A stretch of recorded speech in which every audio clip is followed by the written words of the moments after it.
In this video I'm attempting to do some work on the PT Cruiser without losing the will to live. To fill you in, I've recorded quite a bit of footage of me failing to change the oil pressure sender unit, which is right down the back of the engine, so you can see that in this clip. I can get my hand on the switch, but I can't release the tag that disconnects it from the wiring, and it's the same story on the reverse light switch as well. I'm getting absolutely nowhere. And I also failed to change the reverse light switch, which is right next to it, for much the same reason. Just can't get the connectors apart. They're an awful design. Then we took a look at the rear brakes. I can't remember if I shot any footage of that, but if I have, it'll be in this section. So I just thought I better check this side as well.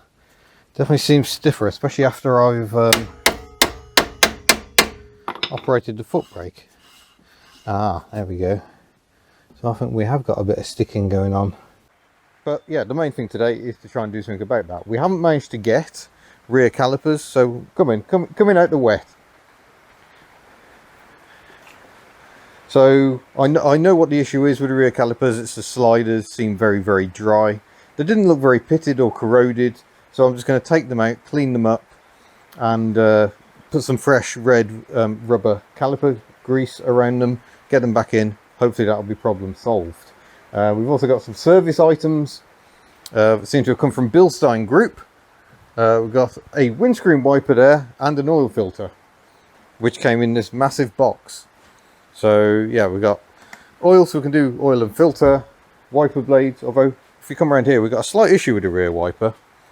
I don't know if the pivot's seizing or if the spring's knackered, but you shouldn't be able to do that. So it's more a pressure issue. I don't think the wiper blade's actually at that much fault. It's not the freshest I've seen, but I think it's mostly the lack of pressure. So I might see if we can free that off a bit, and yeah, see what we can do. We've also got some boot struts, although it must be said, the boot struts, are you tripping over my piles of rubbish? The boot struts aren't too bad, really. They're certainly better than the ones on my Citroen C5. But yeah, we've got those to do. We've got some oil, and very good service from Manol Oil. This was ordered quite late one day and it arrived at my house the next day, so thank you, Manol. That should be some good quality stuff. Let's see if we can find our way in.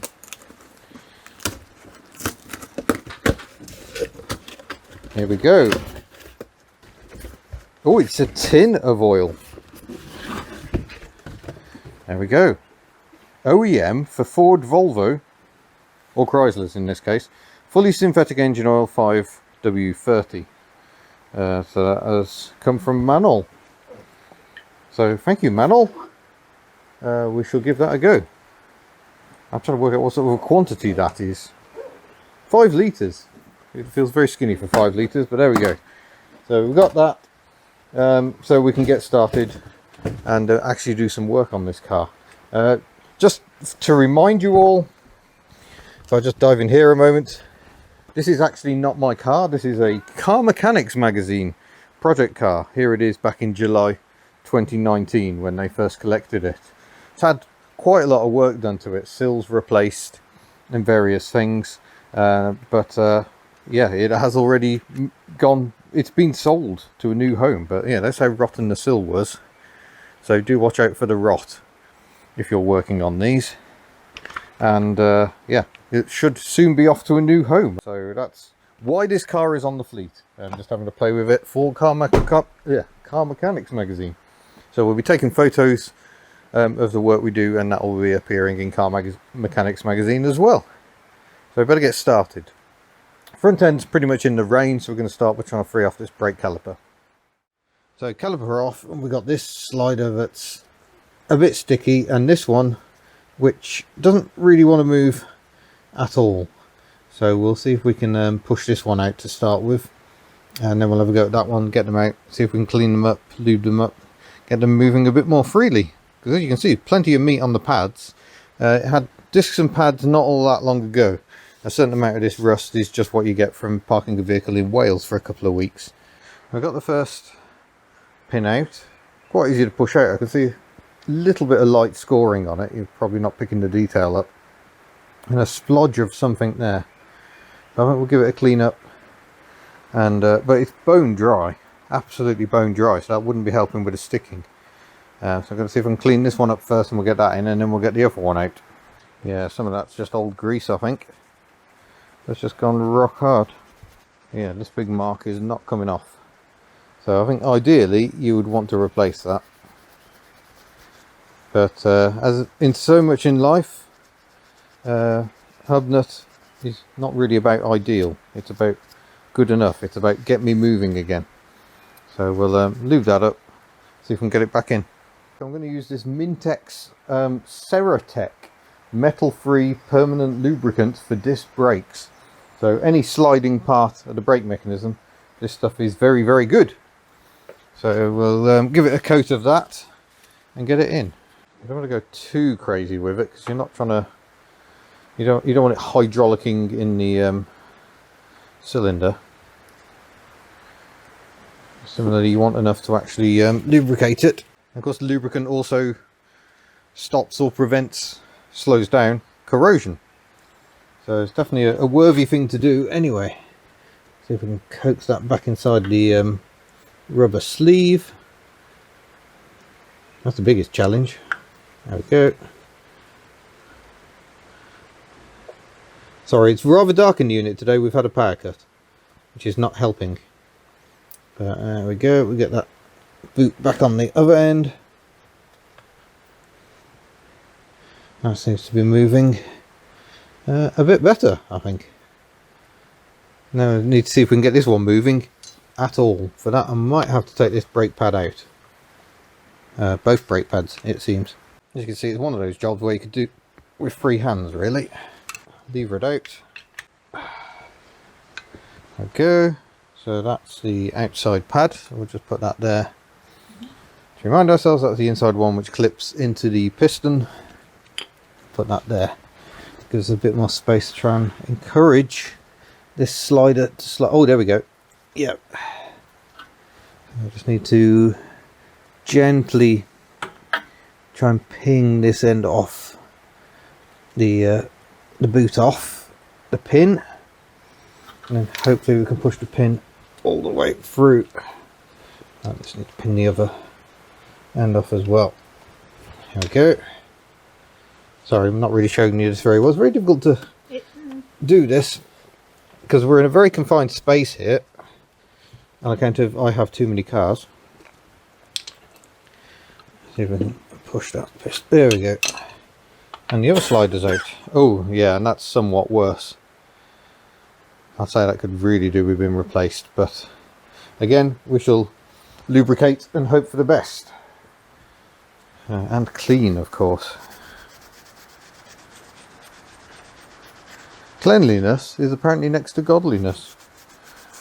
Apparently. Yeah, this is clutching at straws a bit. So I would say, Mr. Next Owner, you may want to look at putting a pair of calipers on, or at least getting new sliders if you can. Because yeah, that's rough as anything, that is. Well, I've got the Scotch-Brite out on this one, which is, I think it's taken some of the anodised coating off, but it's also removed a huge amount of the muck. And that now feels much smoother. So again, not necessarily the recommended technique, but hopefully it'll get this brake freed off again. I'll let you coming down to the rain because you're getting rain on the lens. But we shall grab the Ceratec again. We shall lube up and see how this one does. And this is an interesting fact about UK MOTs. People think, oh, my car passed an MOT, so the brakes must be magnificent. The threshold for brake effectiveness on MOTs is terrifyingly low. At one stage, Ellie's brakes were almost seized entirely, and she managed to pass a UK MOT. And it's not because the tester's bent or anything like that. It's just because the test figures are surprisingly low. So there's a separate bolt going into the slider that holds the caliper in place. So I'm just going to chuck these on just so I can move the caliper back and forth without the pads in. You probably want to put the pads in. It makes the brakes work a fair bit better in most circumstances. There we go. But yeah, that's still not what you call superb, is it? I've just had it out again and put it in from the other direction this side, and we seem to be having much more success. That's now sliding much more cleanly or freely or whatever they're meant to do. So I'll say we've done some useful work here. I need to get the pads back in. I can get the caliper back on. Now frankly, I'm not usually one for filling oil filters before they go on a car, but in this case the filter goes on pretty much at that angle, so I think it's worth doing. Often things like the 2CV, the Invercar, the filter's going on sideways. On the GSA it goes down like that, so it's impossible to fill the oil filter. So we will do this. It just helps a little bit keep the oil circulating. A little funnel would be quite handy at this point, but let's see if I can do this. There we go. Spilling a bit of oil around doesn't hurt because that lubricates the seal nicely. I won't film this going back on because it is right at the bottom of the engine. It's not too bad. Jacking the car up very slightly. I haven't actually lifted the wheels off the ground, but just lifting the weight a bit means you can easily get underneath and don't have to put the car on ramps or anything silly like that. I can't actually see where the oil filter goes, so I'm going to have to find my way a little bit here. There it is. And of course, for maximum fun, make sure you drop the old oil filter straight into the catch can. That's always fun, I find. Just do it up by hand. Actually found my little Perflux filter spanner for 2CV filters. Works very nicely on the PT Cruiser. Now we're ready to start putting oil in the engine. I think this will be a funnel job. It's a bit low down. If you can't find a funnel, you can always make one. So we just pull the dipstick. It just gives the air you're displacing somewhere to go. And in we go. I wonder what the oil capacity of a PT Cruiser is. I could look that up in the Haynes manual. Of which we have two. Yeah. Should we do that? That'd be a good idea. Okay. You can do that, it's in the back of the car. Next job, struts. Even though the boot is supporting itself, you can't say that's really assisted lift, can you? So the struts are definitely a bit past their best. Let's see if these are in fact the same. I'm slightly concerned they may not be. The ones on the car seem to have a Torx setting, and these have a little clip instead, but we shall see. We'll get one of them off and have a look. Big Torx. So it's very important to make sure you have the right tools here. We're using a Torx to undo the old one, and make sure you have a glamorous assistant to hold the tailgate open for you while you're pulling the items out. So that's the old strut out of there. The new strut has different fixing. It clips in, so I've got to screw these into here like this. To do that up. Seems to be a 12 mil. Make sure it's going the right way. It's all a bit loose really. I'm trying to film this and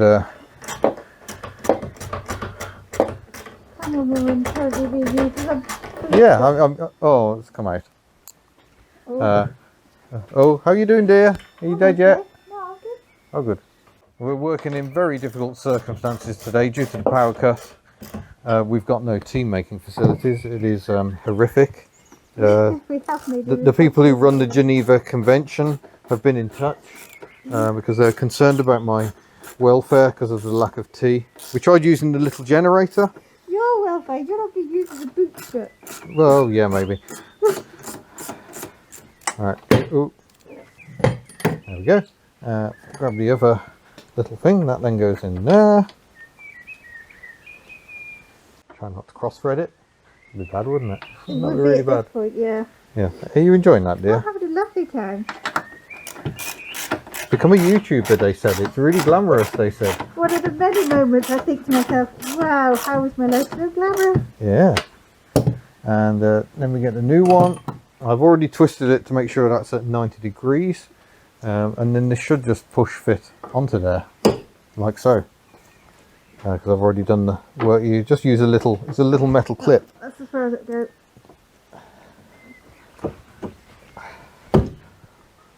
Yeah, I can't quite lever on that. There we go. Click. You are free. Okay, I'm just letting go cautiously. Yeah. Because it just goes, now these struts are rubbish and falls on your head. Splat. So pull that down. That does seem like it needed more effort to pull shut, and if we lift it, hey, that is what we're talking about. And I think that concludes our work on this car. We've changed the oil, I've changed the locking wheel nuts, we've freed off the rear brakes. Didn't film both sides, but this side was better anyway. So yeah, it's in better shape than it was, even if we haven't managed to do all of the jobs we wanted to. I will say I really have not enjoyed working on this car at all. I'm not sure that's necessarily a fault of this car, more that generation where everything just becomes difficult. The wiring connectors are an absolute pig. Funny enough, my friend Andrew down in Melbourne posted some videos of him, or some photos of him trying to change the oil pressure sender on a 4-post lift with all the extensions you've ever seen, and he could just about get in and undo it. So yeah, not user friendly to work on. Choose your garage carefully for working on it, because they may never wish to speak to you again. But I will do a final video on overall impressions of this car, and then we will let it go to its new home. Yeah, that's the end of that one. Thank you for watching my suffering. There will be a magazine feature in Car Mechanics magazine, as I say, and I look forward to seeing you in a future video. Farewell. Suddenly working on the Rover 75 doesn't seem so bad. This is just horrific.